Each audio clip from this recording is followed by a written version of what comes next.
ತಿಮರೋಡಿಗೆ ಜಾಮೀನು ಮಂಜೂರಾಗಿದೆ. ಉಡುಪಿ ಜಿಲ್ಲಾ ಕೋರ್ಟ್ನಿಂದ ಜಾಮೀನು ಮಂಜೂರು ಮಾಡಿರುವಂತದ್ದು.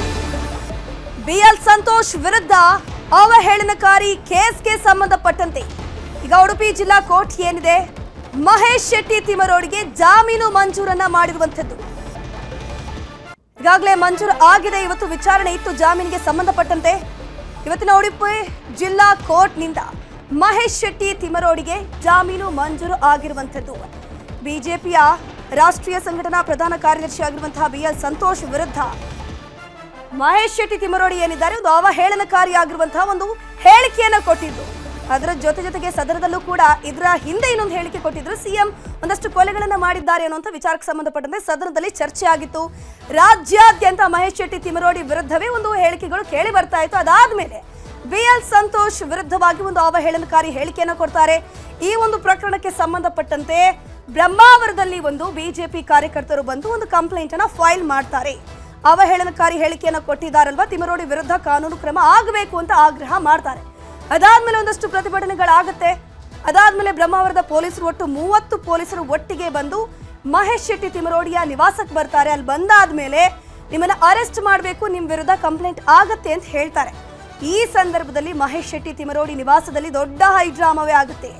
ಗಿರೀಶ್ ಮಠನ್ ಅವರಿರ್ತಾರೆ, ಅದ್ರ ಜೊತೆಗೆ ತಿಮರೋಡಿ ಬೆಂಬಲಿಗರಿರ್ತಾರೆ, ಅವರ ಸಂಬಂಧಿಕರಿರ್ತಾರೆ, ಕುಟುಂಬಸ್ಥರಿರ್ತಾರೆ. ಎಲ್ಲರೂ ಕೂಡ ವಿರೋಧವನ್ನ ವ್ಯಕ್ತಪಡಿಸ್ತಾರೆ. ನಿಮ್ ಜೊತೆ ನಾವು ಕಳಿಸಲ್ಲ, ಅಧಿಕೃತವಾಗಿ ನಮಗೆ ಡೀಟೇಲ್ಸ್ ಬೇಕು ಅನ್ನುವಂಥ ವಿಚಾರಕ್ಕೆ ಸಂಬಂಧಪಟ್ಟಂತೆ ಕೊನೆಗೂ ಪೊಲೀಸರು ಮನವೊಲಿಸಿ ಅವರನ್ನ ಪೊಲೀಸ್ ಸ್ಟೇಷನ್ ಕರ್ಕೊಂಡು ಹೋಗ್ತಾರೆ. ಕೋರ್ಟ್ ಮುಂದೆ ಹಾಜರುಪಡಿಸ್ತಾರೆ.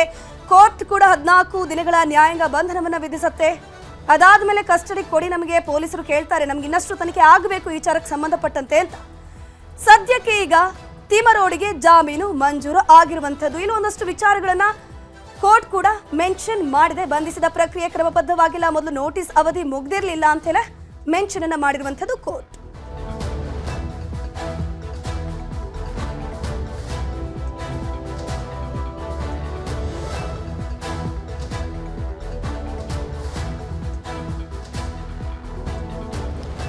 ಗಮನಿಸ್ತಾ ಇರಬಹುದು, ಈಗ ಕೋರ್ಟ್ಗೆ ಹಾಜರುಪಡಿಸಿದ್ರಲ್ವಾ, ಕೋರ್ಟ್ ಅಲ್ಲಿ ಜಾಮೀನು ಅರ್ಜಿ ವಿಚಾರಣೆ ಆಗುವಂತಹ ಸಂದರ್ಭದಲ್ಲೂ ಕೂಡ ನ್ಯಾಯಾಧೀಶರು ಒಂದಷ್ಟು ವಿಚಾರವನ್ನ ಇಲ್ಲಿ ಪ್ರಸ್ತಾಪ ಮಾಡಿದ್ದಾರೆ. ಮೊದಲಿಗೆ ನ್ಯಾಯಾಧೀಶರು ಸುಮಾರು 1 ಗಂಟೆಗೆ ಅವರನ್ನ ಕರ್ಕೊಂಡ್ ಬರ್ಬೇಕು ಅಂತ ಹೇಳಿರ್ತಾರೆ. ಬಟ್ ಪೊಲೀಸರು ಇಲ್ಲಿ 1:15 ಕರ್ಕೊಂಡ್ ಬರ್ತಾರೆ.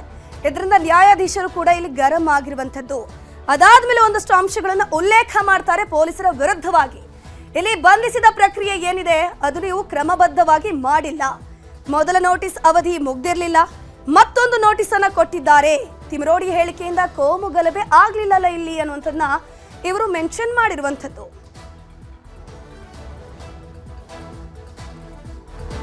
ಇದ್ರ ಬಗ್ಗೆ ಹೆಚ್ಚಿನ ಡೀಟೇಲ್ಸ್ ನೀಡ್ತಾರೆ ನಮ್ಮ ಪ್ರತಿನಿಧಿ ಮಂಜುನಾಥ್, ಲೈವ್ ನಲ್ಲಿ ಜಾಯ್ನ್ ಆಗಿದ್ದಾರೆ. ಎಸ್ ಮಂಜುನಾಥ್, ಸದ್ಯಕ್ಕೆ ತಿಮರೋಡಿ ಅವರಿಗೆ ಉಡುಪಿ ಕೋರ್ಟ್ ಏನಿದೆ ಜಾಮೀನು ಮಂಜೂರು ಮಾಡಿದೆ. ಏನೆಲ್ಲ ಆಪ್ಷನ್ಗಳನ್ನ, ಏನೆಲ್ಲ ಅಂಶಗಳನ್ನ